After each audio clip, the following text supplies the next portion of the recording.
एक चक्रव्यूह की संरचना 30 अक्टूबर सन 2023 को प्रारंभ हो चुकी है, जहां पर से आपके छठे भाव और साथ ही साथ आपके द्वादश भाव पर यह चक्रव्यूह बनी हुई है।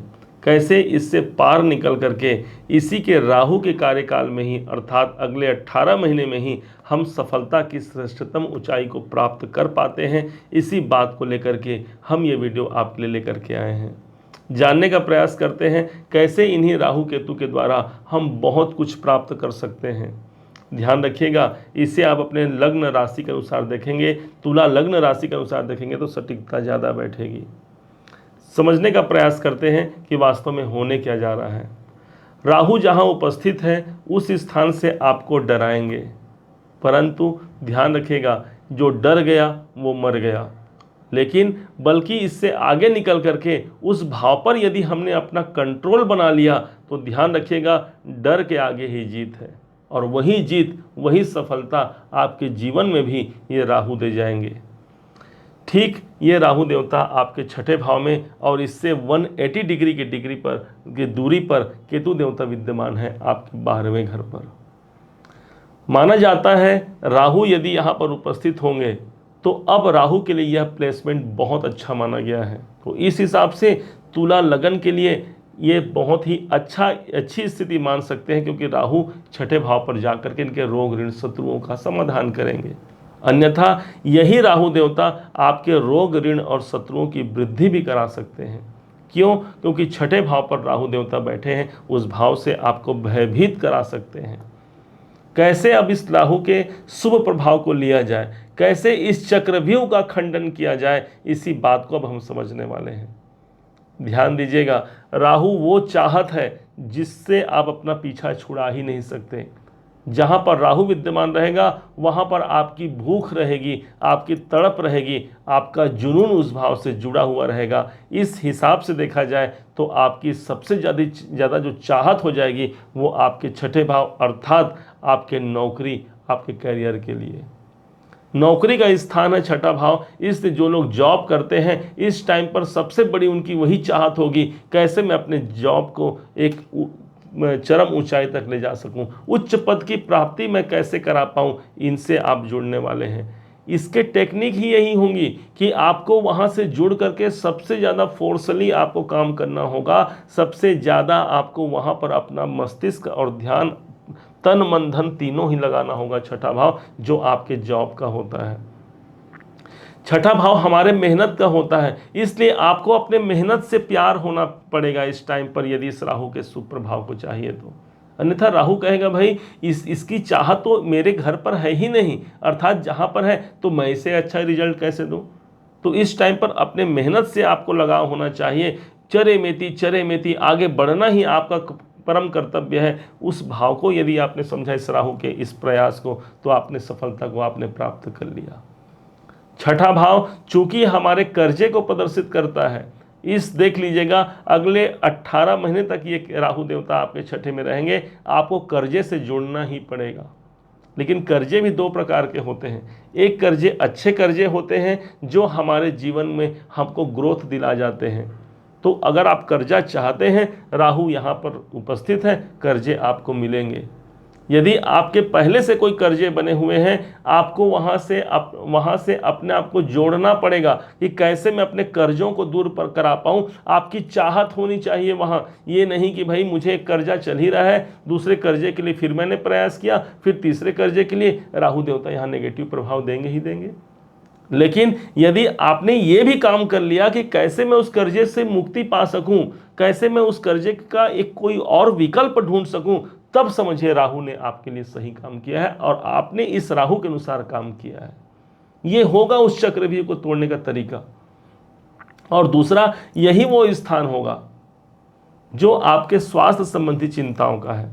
राहु बैठे हैं, आपको अपने स्वास्थ्य से प्यार करना होगा, तभी इसके चक्रव्यूह को तोड़ पाएंगे। अन्यथा शारीरिक परेशानियां आ सकती हैं, और कोई गंभीर रोग भी हो जाए तो कोई बड़ी बात नहीं होगी। तो प्यार कैसे हो भाई? अपने रोग से क्या कोई प्यार करता है? तो हाँ, हमें अपने रोगों से प्यार करना होगा। कैसे मेरे रोग ठीक हो पाए? यदि मुझे कोई फिजिकल प्रॉब्लम है तो अपने अपने शरीर को मैं कैसे फिट रख पाऊँ? क्या योग प्राणायाम या क्या मुझे एक्सरसाइज करना है जिससे मेरा ये राहु सुधर जाए? इस पर आपको काम करने की आवश्यकता है। सिर्फ यही एक काम करके आप इनके चक्रव्यूह को तोड़ सकते हैं और फलस्वरूप एक अच्छे स्वास्थ्य की प्राप्ति को आप हासिल कर पाएंगे इसी राहु के द्वारा। राहु तो एक भूत है, हमने कहा, एक भय है, एक डर है, एक भ्रम भी है। मन के अंदर एक भ्रम भी रहेगा अपने स्वास्थ्य को लेकर के, मन के अंदर भय भी रहेगा आपके कर्जों को लेकर के। इस भय से बाहर निकलना है आपको और उससे प्रेम करना है, और उससे जब आपने प्रेम किया तो उसे ठीक करने का प्रयास किया, यहाँ पर राहु को आपने एक्टिवेशन में ले आया और ये राहु बहुत कुछ निकाल करके दे जाएंगे। दूसरी ओर यही वो स्थान है जो आपके प्रतिद्वंदियों का है, आपके डेली इनकम का भी यही स्थान होता है, क्योंकि सातवां भाव हमारे क्लाइंट होते हैं, जो हमारे सामने बैठते हैं, वो सप्तम भाव है, और इनका जब व्यय होगा तब तो हमारा इनकम होगा। इस हिसाब से देखा जाए तो ये 12वें घर पर है, मतलब आपके जो डेली इनकम है इसको भी निकाल करके इस टाइम पर देंगे। आपको ये प्रयासरत रहना होगा कि कैसे मेरी डेली इनकम मुझे प्राप्त हो, कैसे मेरे प्राप्ति की संभावनाओं को मैं और ज़्यादा प्रभावी कर पाऊँ। इसके लिए जो जो विकल्प आपको लेना है आप लीजिए, जो जो आपको मेहनत करना है आप लीजिए, वो मेहनत कीजिए। यकीन मानिए ये राहु आपके लिए बहुत अच्छा वरदान दे करके जाएंगे। और ऊपर से ये ऑलरेडी छठे भाव पर राहु का ट्रांजिट अच्छा भी माना जाता है, इस हिसाब से भी तुला लगन के लिए ये अच्छा प्रतिफल ही देंगे। हमने राहु को समझ लिया लेकिन केतु को नहीं समझा, तो समझिए हमारा चक्रव्यूह का खंडन अधूरा रह गया। क्यों? क्योंकि एक पेन है ये, और इस पेन में जो एक साथ अभी आप देखेंगे ये एक पेन नजर आ रहा है, लेकिन जैसे इसे खोलेंगे ये दो भाग हो गए, ये वास्तविक पेन हो गया और ये एकमात्र ढक्कन हो गया, इसका कवर है ये। अब जब ये केतु जो है वो वास्तविक कहा जाए तो पेन है, असली लिखता कौन है? तो केतु लिखता है, अर्थात राइटिंग हम इसी में करते हैं। स्याही खत्म हो गई तो इसी में डालने पड़ती है, नींव टूट गया तो इसी को ही सुधारना पड़ता है, खो गया तो इसे ही ढूंढते हैं हम, इसे नहीं ढूंढते। मतलब ये है आपके जीवन में जो वास्तविक कार्य करेगा वो यही कार्य करेगा। भाई आपको जड़ पे काम करना है, अपने आप शाखाएं तो हरी भरी रहेंगी। इस हिसाब से केतु आपके 12वें घर पर है। राहु जहां पर उपस्थित है वहां आपको अटैच करता है। आप चाहते न चाहते हुए भी इस समय पर अपने स्वास्थ्य के लिए, अपने कर्जों के लिए, और साथ ही साथ अपने जो विरोधी हैं, जो प्रतिद्वंदी हैं, उस पर आपका सबसे ज़्यादा फोकस रहेगा, क्योंकि राहु यहां पर विद्यमान है। दिखेगा क्या लोगों को? आपको क्या दिखेगा? ये दिखेगा। क्यों? क्योंकि ये जब हमने लगा दिया, काम तो दिन भर इसने किया, जैसे इसे लगा दिया और इसे हमने अपने ऊपर जेब में लगा लिया, तो आपको क्या दिखा? सिर्फ राहु दिखा, ऊपर का भाग दिखा। केतु बोलता है भाई कि मुझे नहीं दिखाना है, क्योंकि केतु तो डिटैचमेंट है, आपको दूरी करने की भावना यदि कोई प्रदर्शित करता है वो हमारे केतु है। केतु को दिखावे से मतलब नहीं, दिखावे से मतलब तो इस राहु को है, इसलिए सारा जगत इसी राहु को ही देखता है। अब केतु से हमारा तात्पर्य ये हो गया कि आपके भाई 12वें घर पर गए हैं।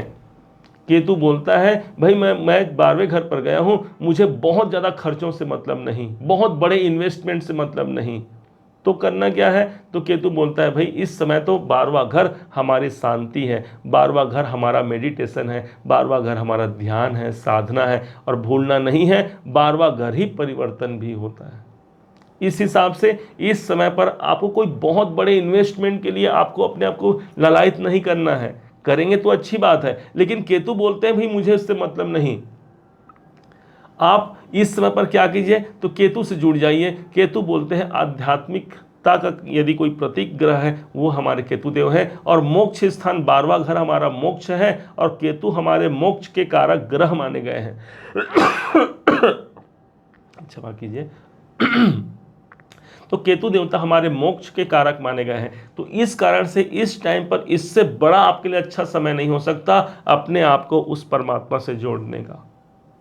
ध्यान कीजिए, एक घड़ी आधो के पुण्याप, तुलसी चर्चा राम के मिटाए कोटि अपराध। यहाँ पर बड़े से बड़े अपराध को भी दूर किया जा सकता है कुछ समय के ध्यान साधना से। इस समय पर कोई मंत्र जाप आपसे करते बनता है तो मंत्र जाप कीजिए। वो ध्यान लगाइए। साधु सन्यासी की भांति इस समय पर अपने खर्चों को रखिए।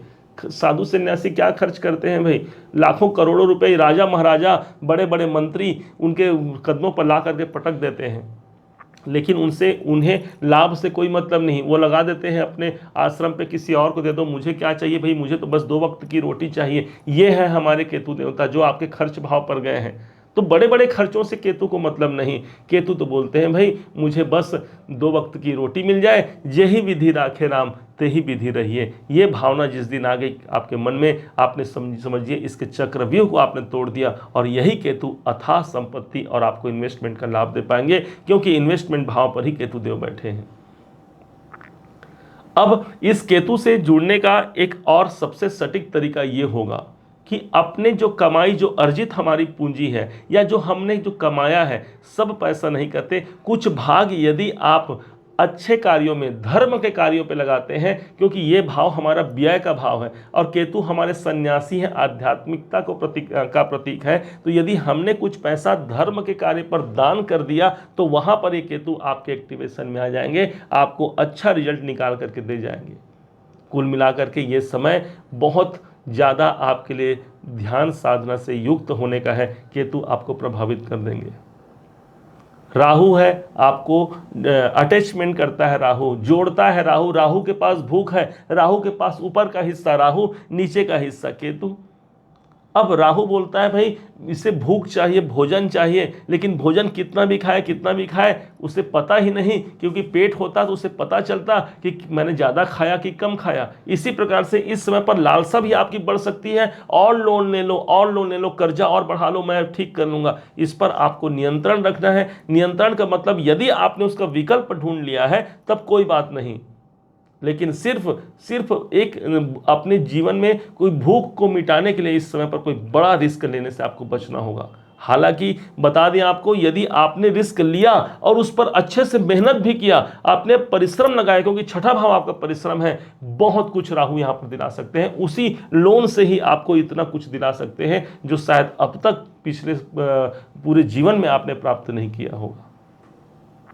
ये है तरीका राहु और केतु के चक्रव्यूह को तोड़ने का, जिसको आपने समझकर, जान करके एक बहुत आगे अपने जीवन को बढ़ा सकते हैं। अन्यथा ये राहु क्या करेगा, भय है, भ्रम है, राहु तो भयभीत करेगा मन को, भ्रमित करेगा बार बार मन को, अपने कर्जों को लेकर के, अपने शत्रुओं को लेकर के, कहीं मेरा इसने ऐसा तो नहीं कर दिया, कहीं उसने मेरा जीवन खराब तो नहीं कर दिया, ये भ्रम पैदा हो करेगा, कहीं मैंने इस कार्य को किया तो ऐसा तो नहीं हो जाएगा। ये सब राहु का कार्य है, और उस भ्रम से बाहर निकलना ही इस राहु पर विजय प्राप्ति है, इस बात को मत भूलिएगा। अब सबसे सटीकता उपाय के स्वरूप में हम आपको बताते हैं कि गाय के गोबर से एक गौरी गणपति का निर्माण कीजिए। गोबर लीजिए, गौरी गणपति का निर्माण कीजिए, और इसके बाद उसे अपने घर पे रखिए, पूजा स्थान पर उनकी पूजा अर्चना प्रतिदिन कीजिए। और प्रत्येक पूर्णमासी के दिन, पूर्णिमा के दिन, उस जो गाय के गोबर के गौरी गणपति आपने बनाया है, 2 पिंडी जो बनाई है आपने, उसे विसर्जन कर दीजिए, फिर से नई पिंडी का निर्माण कर दीजिए, उनका पूजन कीजिए। गोबर न मिल पाए, गाय का गोबर, यदि आप बाहर रहते हैं या विदेशों में हैं, गोबर न मिल पाए तो उस कंडीशन पे सुपारी, जो पूजा की सुपारी आती हैं, उनमें मौली धागा लपेट करके उससे पूजन कीजिए। यकीन मानिए, आप ये समझिएगा कि गणेश जी जहाँ पर उपस्थित होते हैं वहाँ पर विघ्नों का हरण होता है, कोई विघ्न आने नहीं पाते, और जहाँ पर माँ जगदीश्वरी होती है उस स्थान पर सुख संपत्ति की वृद्धि होती है। और ये राहु माँ जगदम्बा का ही रिप्रेजेंटेटिव माना गया है, और केतु देवता हमारे श्री गणेश जी के कारक माने गए हैं। इनकी आराधना करके, इसीलिए आपने देखा होगा प्रत्येक पूजन मांगलिक कार्य में सबसे पहले गौरी गणपति की पूजा की जाती है।